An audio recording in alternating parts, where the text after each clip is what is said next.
Welcome back to Fearless and Unfiltered. Today we are going to do our first ever visual episode. So if you are listening to this on Spotify or Apple Podcasts or, while you're driving the car, you'll still be able to get some information from this. But if you do have access to watch this on YouTube where the video will be posted, it's going to be very helpful because what we're going to do today is talk about LinkedIn.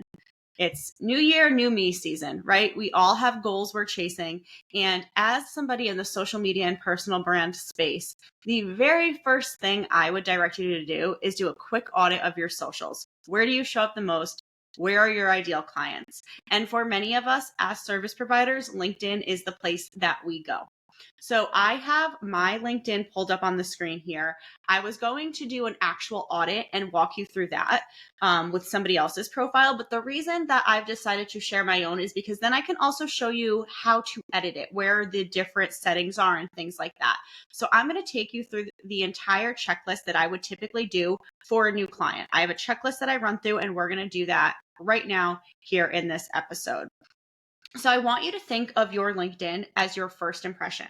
I always say that your social media profiles are basically like your digital storefront.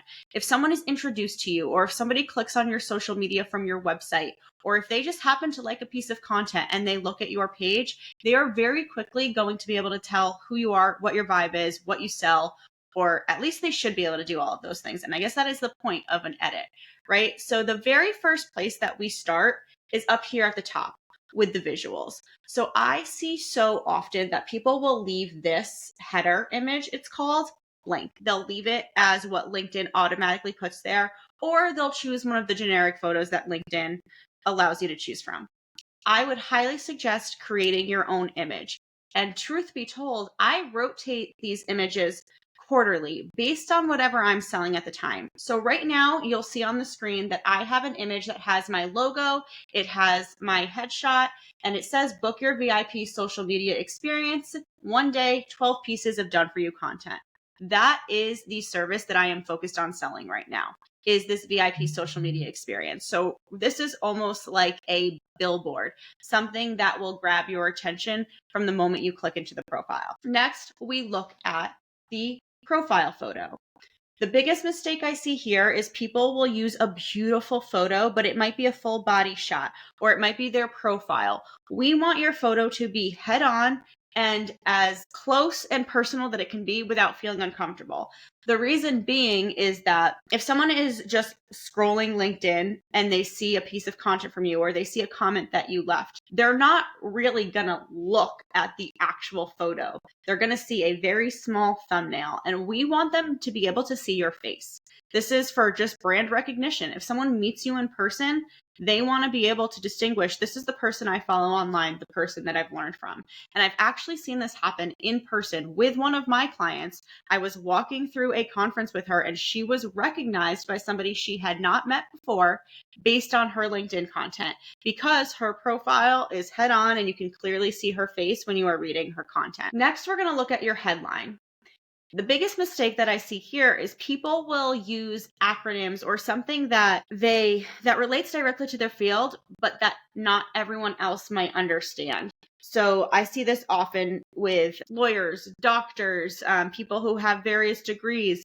We want to know your expertise, but we want to know it without having to think about it. So I direct people to use keywords. This is a very keyword sensitive place. So if someone is searching for your particular role in your particular industry, think about what they would search for and use those keywords. Make it as direct and authority driven as possible. Here you'll see contact information and a direct link. So if you click on contact information, you'll be able to see my website, my email.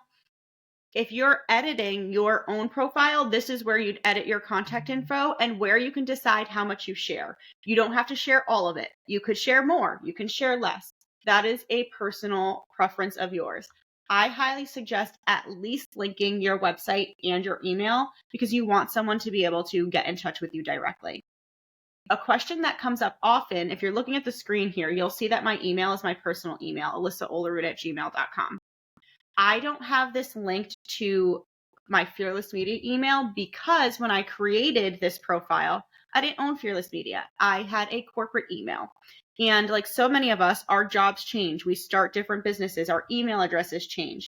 You want to make sure that your email address is the most consistent one that you had, so that if you do change jobs in a year or so and you forget to update your LinkedIn, someone can still get in touch with you. You don't want an email going somewhere that it's just going to bounce back and you're never going to see it, because that defeats the entire purpose of building your brand online. Next, it's very important to add a personalized link. For me, this brings me to my landing page, basically, where you can then purchase my ebook or submit an inquiry for a discovery call, listen to the podcast, so on and so forth. I use this link in bio tool called Pensite. I'll link it in the show notes, and this allows you to really just send people exactly where you want to send them. You can edit all of this by clicking the pencil that is in the top right button next to your contact information. So if you click this here, you'll see on the screen, this is where you can update your information.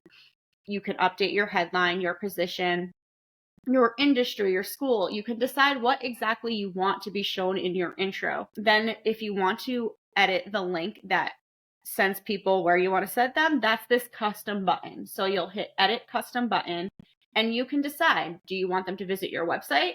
Do you want them to visit your portfolio, your blog, view your newsletters, book an appointment? This is all entirely up to you. And this is where people get stuck a lot of the time. In fact, I will call myself out here right now. This should not be my masterclass link because I'm not actively selling it. I'm going to go ahead and just make it my website for the time being. Next, I'm going to point up here to the top right of the screen where it says public profile and URL. This is all searchable, right? So most people don't know that you can actually edit this.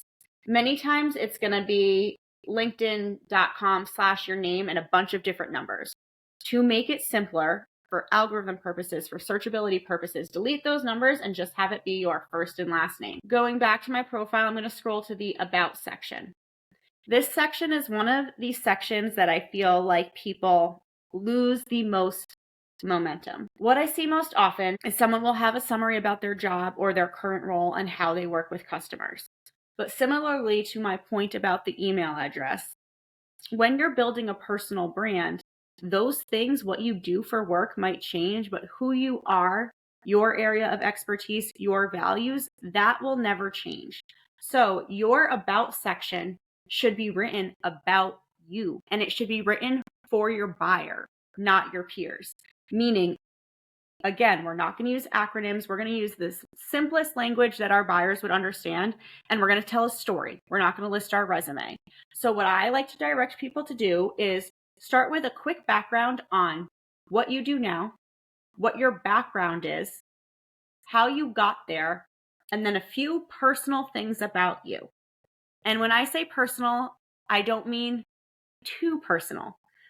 I'm talking about things that could be a connection point for other people. So for example, I have a section that says a few things about me.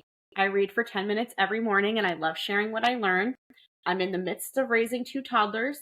I'm originally from New York, but have lived in Florida, Pennsylvania, Illinois, and now North Carolina. All super basic things. I am not getting too vulnerable here. But what this does is creates a connection point.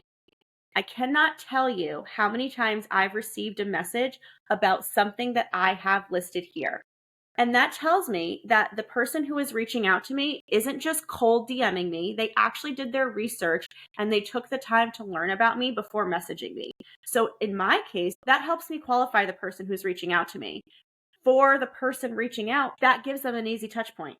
I've personally done it as well. I've reached out to someone who I wanted to be connected with about pickleball because I saw that in their headline they talked about pickleball, and that has nothing to do with what they do or why I want to form a connection with them, but it's an easy touch point because I like pickleball and I can talk about it all day, every day.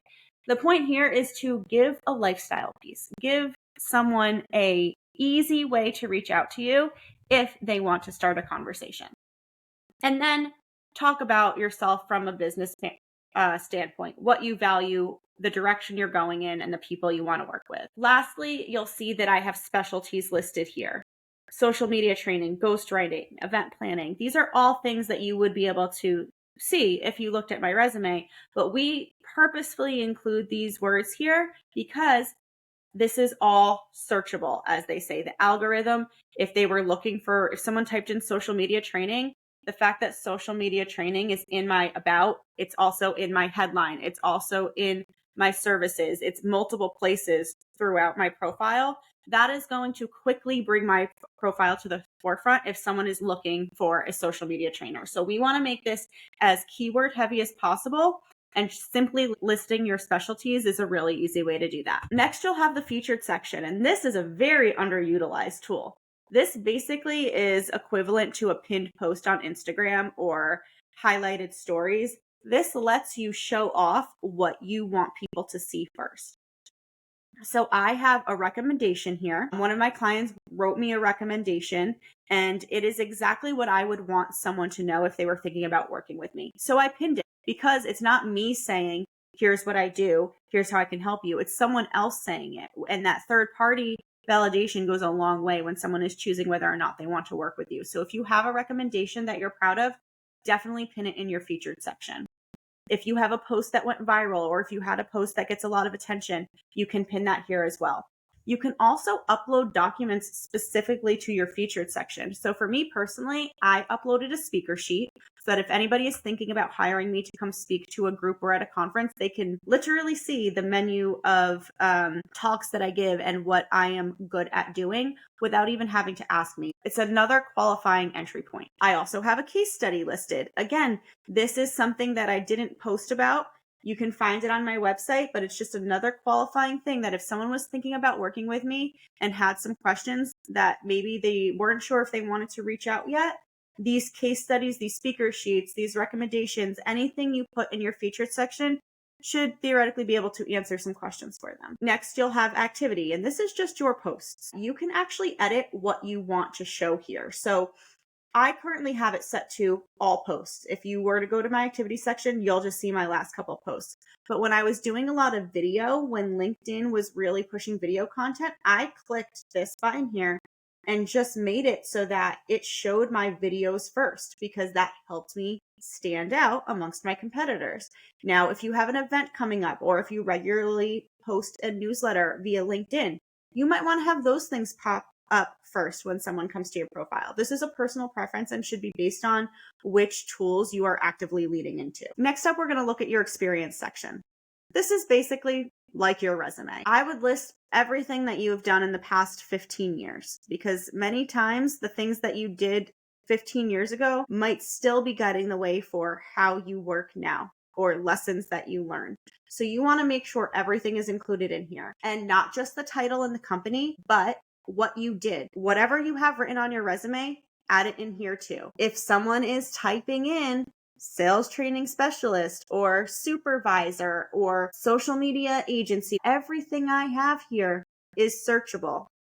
And this is another way for your profile to be at the forefront in your industry. Education and volunteering is a given. Make sure you fill this stuff in. Having your school is such an easy touch point for someone. I have had people reach out to me that I did not know when I went to school. Now we are collaborating because that connection, that alumni connection, runs deep and runs forever.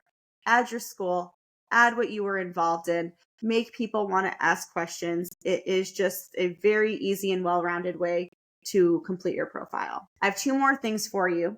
That's the skills section.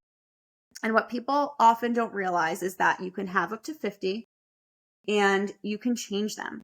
So if there is something that's popular right now, let's say you've really learned how to use AI and you're not an expert in AI, but you use it regularly in your job, add that to your skill section, because this is something that people are searching for. This is a skill that many people don't have yet, and it will set you far and beyond other people who may not have it listed here. And then once you choose a skill, you direct it to where on your resume you utilized it, so it coincides with what is in your experience section. Make sure that on a yearly basis, update your skill section and bring to the forefront the things that you want to be known for. Finally, the recommendation section. I mentioned earlier that these are a really good thing to have on your profile. You can edit them by clicking that pencil. You can ask for a recommendation simply by searching for the person and then asking them to leave you a recommendation. If you don't want to ask, a very good way to start to increase your recommendations is to naturally give them. If you work with a client or you work with a vendor, or if you work for somebody and you have good things to say about them, it does not hurt anybody if you put it in writing on LinkedIn. It helps them, it helps you, it is a win-win. So give and ask for recommendations. This is a high level look at a standard LinkedIn audit that I would do for one of my clients. Again, do this for yourself every quarter, every year at minimum. Look at the way you are set up. At bare minimum, make sure your links are working and directing people where you want them to go. Because the easier it is for people to work with us, the more likely they are to work with us. The easier it is for someone to have their questions answered, the more likely they are to work with you. Think about yourself as a consumer. The more barriers that are in the way, the less likely you are to reach out. So it's our job as business owners to remove those barriers, answer those questions, and invite people into our digital space. LinkedIn and Instagram audits are something that I love doing. They're so fun for me. I love getting creative and looking at people's online presence with a fresh set of eyes. So if this is something that you feel like you could utilize, feel free to leave a comment or visit my website. This is my entry-level service that I offer. So even if you don't need a social media manager right now and you just want someone to take a look, put eyes on, and optimize your profile, I am happy to work with you in that capacity.